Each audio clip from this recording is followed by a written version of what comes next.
feedback. Right. So I'd love to hear a little bit about what you've talked about in your small groups related to these ideas. What's burning brightly at your feet in this nexus of issues in terms of our constituencies within mathematics teacher education, these issues of equity and inequity, the broader challenges that we face that you'd like us to press on and take up? One of the things in New Jersey is that there's no uniformity in what an elementary teacher needs to graduate with a math course. I mean, you can take a survey course, and then if they're not passing the core, then it becomes a problem. And I think that some of our community college faculty need to be enlightened to the fact that a course for math for elementary is not a remedial course. And that becomes a big problem. We have community college faculty in the state who will not teach a course or even put a course into the curriculum because it's developmental. They don't understand that it's not only the content, it's the pedagogy of how to teach that course. And it's not doing what they did in the developmental course. And I think that's one of the biggest things. We tried years ago, Kathy, to have a dialogue between the 4-year and the 2-year, and I think that really needs to be revisited because of the core really wasn't enacted back then when we did that, and it is now, and I think that that's a problem. And we might need some help from... Well, and we also have conversations with the state to try to get That's what we talked about. That's what we talked certain, about. courses. Yes. But that didn't really go anywhere. Yeah, Kathy did a lot with trying to get the state to recognize, and we got nowhere. Right. I remember the day we went down there and you said, "Did you read my email?" And he said, "What email?" Well, I'll put in a little pitch for some work that's going on. For those of you who are not familiar with CBMS, the Conference Board for Mathematical Sciences, Yes. It's kind of an umbrella organization of the presidents and executive directors of 18 of the math professional societies. Everywhere from something as specialized as AMTE or ASSM to the Society of Actuaries, and everybody who's got a stake in mathematics education. They just held a forum at the beginning of May. And they're going to have a follow-up in about 18 months that looks at those high school to college pathways. Grades 11 through 14 was how they talked about it, and getting teams of stakeholders in 22 states, I think, to work across those lines to think about what does the end of high school look like, what does the start of college look like, both at the 2-year and the 4-year level. They had state reps, 2-year folks, 4-year folks, high school folks at the table to do some work on this. And the idea is they're really going to start to put forward some solutions that are working in places at the end of this 18-month run of work together. I don't think there was a New Jersey contingent at the table. I wish they'd been able to have... Well, they had 32 states apply and could only accept 22. So it may have been that just for some reason New Jersey didn't make the cut. But I would keep your eyes on that work. And CBMS has all the materials from the forum that are published up on their website that would help get those conversations, give those conversations a new dimension, perhaps, here in New Jersey. But Kathy, you even brought that up when we were at the state. Kathy brought that up to the representative. Yeah. Because right now they need 3 credits. Mm-hmm. And Kathy was there and Of said, anything. Yeah. Kathy said, well, they say Right. 12. The national- We'll settle yeah. for 9, maybe Yeah. 6. Yeah, we did try to support it with what the national, Kathy organizations are working.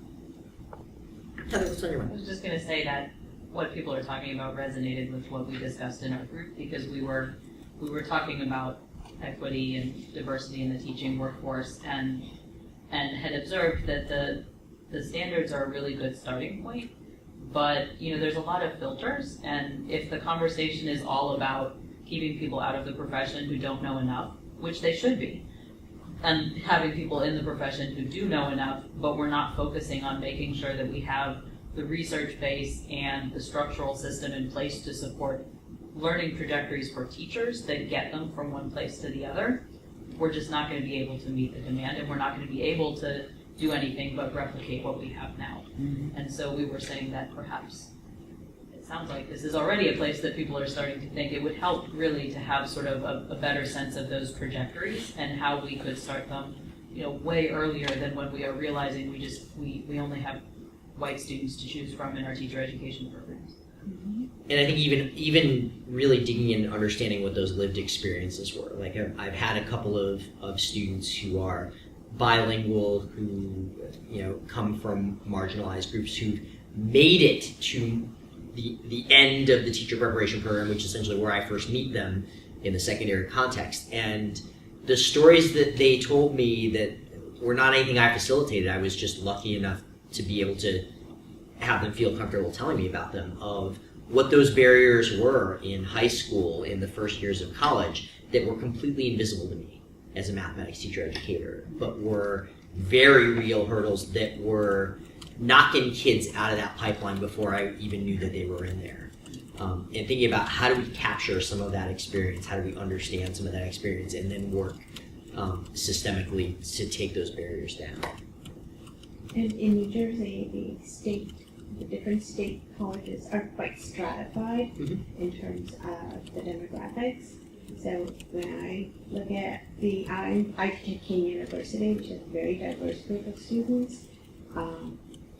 It's also intrinsic within the administration of those universities that they are not giving as much attention to these teacher ed programs. Versus I go and look at the syllabus for TCNJ or Montclair State, and they have a much better system. So it's not only the students are coming in some with inequities, but once they get to higher ed space, within that space, they're compounded. I mean, there are things we can't do, but there are things we can do. Those things aren't being done. And many of the state institutions where there's a larger percentage of minority students. I sometimes go after some of these students who are elementary and ask them to come to my office so they can practice for the Praxis Corps, because we're one of the schools that doesn't have a standardized elementary ed course, and we have a high number of students who fail the Praxis Corps. And we would benefit for something like a statewide mandate saying, you got to do this. Okay? And with some universities, it's what's going to take, or some community colleges, it's what's going to take. Nothing short of that is going to work. I mean, they'll talk the talk, but they don't walk the walk, and they don't want to spend that extra time getting these students through that pipeline. And like every year, it's the same thing. So it's not just even within the higher ed space in New Jersey, we have a stratification of the schools themselves.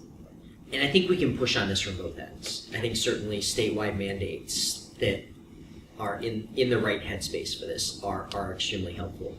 But I also think, not to get off on too big of a rant here, but I think we're at this interesting tipping point in higher education where we see what the math teacher ed landscape looks like. Whereas, so I think about back in Wisconsin, in University of Wisconsin system, and we're very similarly stratified, mostly because of the demographics of the state. We've got the southeast corner around Milwaukee that's your most diverse part of the state, and the rest of the state's pretty much white. So what happens at the institutions around there really reflects those demographics and that population. And whereas I used to look at my sibling institutions within UW system as competitors, like, oh, that future teacher went to University of Wisconsin Parkside, I really wanted them to come to Milwaukee. We're at a tipping point where we have to shift, particularly within state systems, where we have to shift that perspective. With a dwindling pool, I need to stop thinking about La Crosse and Parkside and Madison and Milwaukee and Stevens Point as competitors, and think about what can we start to collaborate on, what can we borrow across institutions, how can I leverage emerging technologies, like can I can I take the 3 kids who are interested in teacher education at Stevens Point who aren't going to have a robust experience and video conference them into some of my classes in Milwaukee and do that as a service and not have to worry about the bean counting that comes along with that. Oh, yes. Right. Oh, yes. Okay. Not to brush that under the rug, because that's very real, Right. But I think part of that is a shift that we have to engage in and some grassroots work that we can do. If we can start forging some of those alliances more organically and building from the bottom up, I think it would be easier for those mandates to then come in from the top down, because they'll have examples of where we're doing this that it's working. So that's my overly idealized thought about that. I want to push a little bit into thinking about the standards, since that's part of what we're here to do. But I'll close this part by saying, please stay connected with us at National AMTE. There are a variety of ways that you can do that. You're here engaging with your affiliate, which is huge. We've got, coming any day now, some additional standards resources on the website. AMTE has a bunch of white papers and position statements that we've done over the years, both individually and collectively with some of our sibling organizations. So if you're looking for ammunition for a particular issue with the state, chances are we've got something here that will help with that. And if you can't find it immediately, email me. I will be happy to help you think about that. So as I said, I want to dig into the AMTE standards for preparing teachers in mathematics just a little bit. Let me give you a really quick overview of kind of what the document is, what it's intended to do, and then I want us to dig into some pieces of this for the time that we have remaining. So we put forward the AMTE standards, as I mentioned, because there wasn't a set of standards for saying, what does good preparation, initial preparation teachers look like? So this is really a national vision for the initial preparation of all teachers pre-K-12 who teach mathematics. Anybody who's got a responsibility for some aspect of student learning in mathematics, there's a message for them here in this document. The standards, as I mentioned, are aspirational. These are not a minimum set of competencies that we want every teacher candidate to come through with. This is what we envision a well-started beginning teacher looking like. I will look through this document continually and hold my program up against it and see numerous places where I'm failing to realize that aspirational vision. I think it's good. It gives me stuff to do. And the audience is everybody that's involved in math teacher preparation. I'll elaborate on that in a couple of slides. We've got a lot of standards documents in math ed, so you might ask yourself, why do we need another one? We looked at this as being able to consolidate and build on a number of those other standards documents. So you'll read through this and you'll hear echoes of the mathematical education of teachers too that talked about, that really was focused on the content courses that we want to teach that, and how many credits and what we wanted that math to look like. There's resonance there. There's resonance with NCTM's principles to actions and what we know research-based effective mathematics teaching practices looks like. There's resonance with our K-12 standards. So all of those ideas are really embedded in here. The standards don't replace accreditation, much as I would like them to, but they certainly inform that work. CAPE and NCTM are actually working on the next generation of mathematics standards for accreditation, and they're using this document as their starting point for it, which thrills me to know it, because I feel like that will get those off to a good start. And the standards support the work of assessing our teacher candidates and programs. It supports the work of NTPA, much as that can be a complicated thing for us to get through. I think it provides us with some insights into how we can structure programs such that candidates are more successful with that work. This is a graphic that actually doesn't come out of the standards. It comes out of the executive summary of the standards, but I love it. It's one of my favorites because it talks about what are the messages in this document for various stakeholders. The first two groups, it's pretty easy to envision because we're talking about education faculty members, mathematics faculty members. What do the standards have? Those folks. Largely that's who we are right here, right now. But it also talks about for pre-K-12 teachers, principals, district leaders, what do the standards tell us about productive school-university partnerships and how we should be building and fostering and nurturing those. For state and national education policymakers, and I would love for this document to be put on the desk of every state policymaker in mathematics or an elementary teacher certification, to talk about how do these standards match up or not match up with how we're requiring teachers to be certified in the state and our policies for initial licensure and licensure renewal. And then families, community members, business leaders, these standards can really provide a lens for what we're doing, and I think it provides a really nice argument for the scholarly work of mathematics teacher preparation that we don't always communicate much beyond these sorts of walls. That is a message that doesn't get out to the community. You can find the standards here, AMTE.net/standards. The full standards are available as a PDF. There's a 10-page executive summary. If you ever want copies of these printed, like to slide on a new dean's desk or something like that, send me an email. I will send them to you. We have nice glossy copies of them.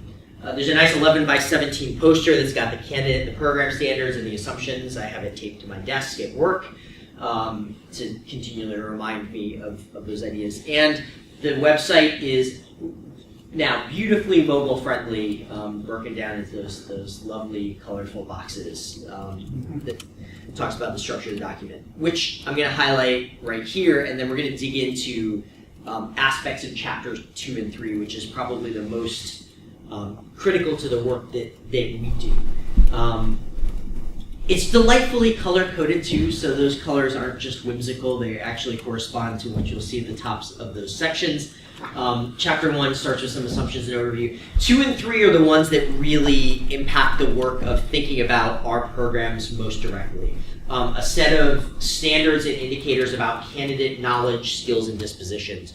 What are the indicators that we want candidates to be able to meet in this way? And then Chapter 3 talks about what are the characteristics of programs that develop those competencies in our students.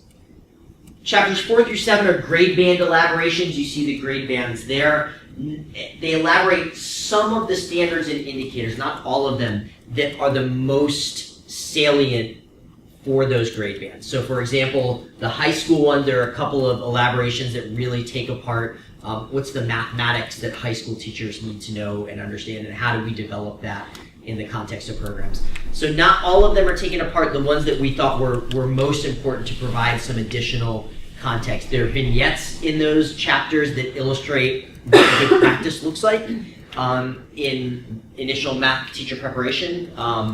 A huge untapped resource that I encourage you to dig a little bit into the grade band elaborations that are most relevant to you. I think you'll find interesting stuff there. Chapter 8 talks about how we assess our programs and their effectiveness, kind of both formatively and summatively. And Chapter 9 kind of gives some calls to action about how we initiate change within our programs. So as I mentioned, there are standards. These standards apply to all candidates that are preparing to be teachers of mathematics. Chapter 2 is about those knowledge, skills, and dispositions to be a well-started beginning teacher. Chapter 3 describes the quality of those programs, and there are indicators that sit below those.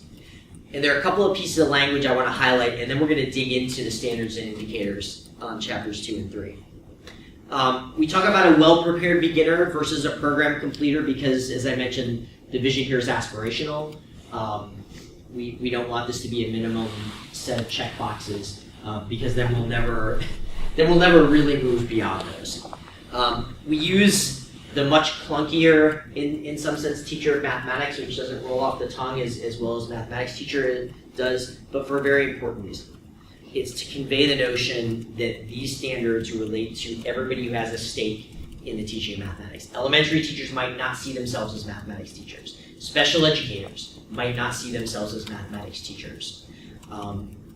So making sure that we convey that the messages here are broad. There are 4 standards and there are indicators that live under these for candidate knowledge and skills. Let me just say a couple of things. 1 and 2 should be incredibly recognizable to you. They map pretty nicely onto our content courses and our pedagogy course, our methods courses, right? I love that we've broken out C3 students, understanding students as learners in mathematics, as its own domain. It certainly has relations to the other two, but I think bringing a particular focus to that is important, and it's going to mirror something that I'll show you in the partnership, in the program standards in a moment that I think is important. And then social contexts of mathematics teaching and learning, and the indicators will dig into a little bit of that. That's a pretty wide-ranging standard, but a really critically important one. And when I look at my own program, C4 is where I always see there's work for me to do here. The program standards then kind of reflect some of these same contexts. So P1 talks about partnerships between K-12 and higher education. Obviously, that's a big piece of what we need to do to keep our programs going. But then 2 and 3 kind of also map onto like that content pedagogy divide. Opportunities to learn mathematics, opportunities to learn to teach mathematics. I'm like, okay, I can see where I would see those things in my program. And again, I love that P4 is broken out as its own context. A lot of times we think about clinical settings as a sidecar to my methods course, right? We gotta have field placement, it goes along with the methods course, or is in conjunction with that, so we're gonna send them out to do that. And everything that happens in the field is mediated by that methods course context, right? P4 presses us to think about the clinical setting as a learning context all of its own. That there are important things that are happening out there that don't need to be filtered through one of these other experiences, but we really need to think about. And then 5 is one that, of course, is near and dear to all of our hearts in terms of recruitment and retention of candidates. So I'm going to give you an opportunity to think about those sets of standards and the indicators that go with them. And so I'll hand these out, and here's what I want you to talk a little bit about in your groups for the next 7 minutes and 22 seconds. Is what are the standards and indicators from whatever perspective you are coming at this in the context of your program and the work that you do, that you see as particular strengths in your program, and which standards and indicators are really critical challenges for you. As I mentioned, C4 is one that I always think of as a critical challenge, and hopefully you'll see a few things in there in the indicators for C4 that might give you fits, and you might see different things. So take a look at these, talk with your colleagues. Would you like it? Sure. Okay. And share some things. I'll come around and listen and ask any questions.